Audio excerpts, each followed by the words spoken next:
नमस्कार दोस्तों। हनुमान जी की माता अंजनी किसके श्राप से बानरी बनी, इस रोचक घटना को जानने के लिए वीडियो को लास्ट तक जरूर देखें। आप पहली बार मेरे चैनल पर आए हैं तो प्लीज चैनल को सब्सक्राइब कर लें और बेल आइकन पर क्लिक करें ताकि वीडियो डालते ही आप पर नोटिफिकेशन पहुंचे। एक समय की बात है, देवराज इंद्र की सभा स्वर्ग में लगी हुई थी। इसमें दुर्वासा ऋषि भी भाग ले रहे थे। जिस समय सभा में विचार विमर्श चल रहा था, उसी समय सभा के मध्य पुंज कस्थली नामक इंद्रलोक की अप्सरा बार बार इधर से उधर आ जा रही थी। सभा के मध्य पुंज कस्थली का यह आचरण ऋषि दुर्वासा को अच्छा न लगा। दुर्वासा ऋषि अपने क्रोध के लिए प्रसिद्ध है। उन्होंने पुंज कस्थली को कई बार रोका टोका, पर ऐसा करने से मना किया, लेकिन वे अनसुना कर वैसा ही करती रही। तो दुर्वासा ऋषि ने कहा, तुझे देव सभा की मर्यादा का ज्ञान नहीं? तू कैसी देव अप्सरा है जो वानरियों की तरह बार बार आ जाकर सभा में व्यवधान डाल रही है? जा, अपनी इस आदत के कारण तू वानरी हो जा।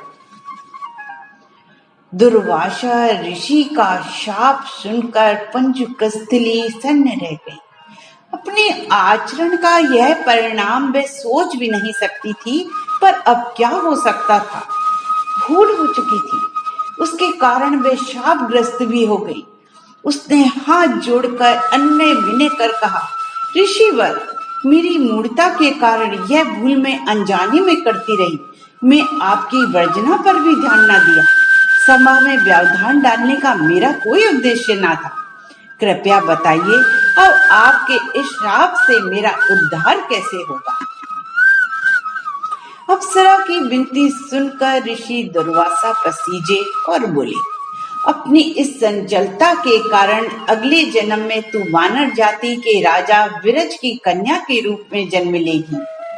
तू देव सभा की अप्सरा है, अतः तेरे गर्भ से एक महान बलशाली यशस्वी तथा प्रभु भक्त बालक का जन्म होगा।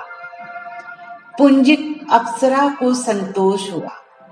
पुनर्जन्म में वानर राज विरज की कन्या के रूप में उसका जन्म हुआ। उसका नाम अंजना रखा गया। विवाह योग्य होने पर इसका विवाह वानर राज केसरी से हुआ।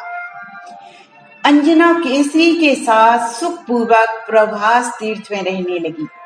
इस क्षेत्र में बहुत शांति थी तथा बहुत से ऋषि आश्रम बनाकर यज्ञ आदि करते रहते थे। एक बार ऐसा हुआ कि वन में विचरण करने वाला शंखबल नामक जंगली हाथी प्रमत्त हो उठा तथा वन में उत्पात मचाने लगा।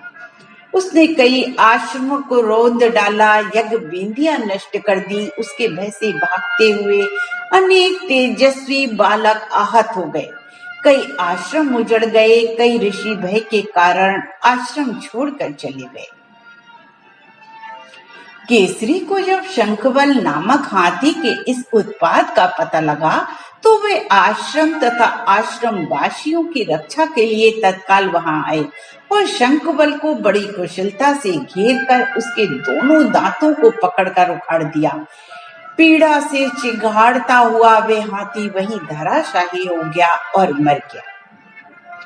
आश्रम की रक्षा के लिए उनके अचानक पहुंचने तथा हाथी को मारकर आश्रम वासियों को निर्भय कर देने वाले केसरी का ऐसा बल देखकर ऋषि मुनि बहुत प्रसन्न हुए और केसरी के पास आकर आशीर्वाद देते हुए कहा, वानर राज केसरी, जिस प्रकार तुमने आज हम सबकी तथा आश्रम की रक्षा की, इसी प्रकार भविष्य में तुम्हारा होने वाला पुत्र पवन जैसे वेग वाला होगा तथा रुद्र जैसा महान बलशाली होगा।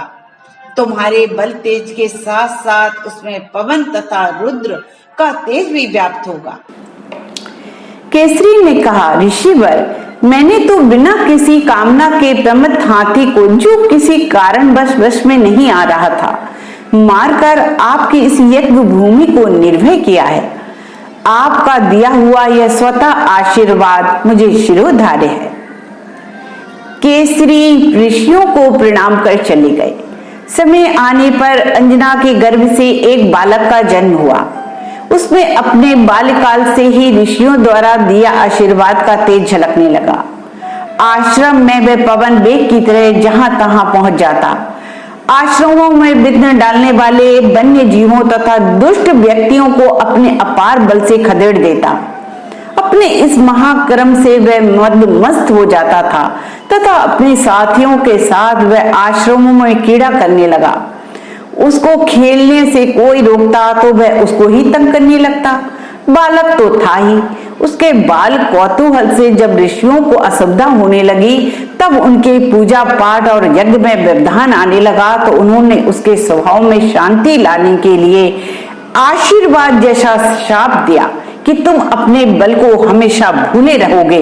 जब कोई तुम्हें आवश्यक होने पर तुम्हारे बल की याद दिलाएगा तब फिर तुम में अपार बल जागृत हो जाएगा। इससे वह बालक शांत स्वभाव का हो गया। केसरी नंदन यह बालक आगे चलकर हनुमान नाम से प्रसिद्ध हुआ। सीता जी की खोज के लिए जब कोई समुद्र पार करने का साहस नहीं कर पा रहा था और हनुमान जी भी चुप बैठे हुए थे तो जामवंत ने हनुमान जी को उनके बल की याद दिलाई। तब उन्होंने समुद्र पार कर सीता की खोज की। आप सुन रहे थे एक धार्मिक कथा हनुमान जी की माता अंजनी किसके श्राप से अप्सरा से बानरी बनी। इस वीडियो को ज्यादा से ज्यादा लाइक एंड शेयर करें। जिन भक्तों ने अभी तक चैनल को सब्सक्राइब नहीं किया है वो इस चैनल को जरूर से सब्सक्राइब कर लें।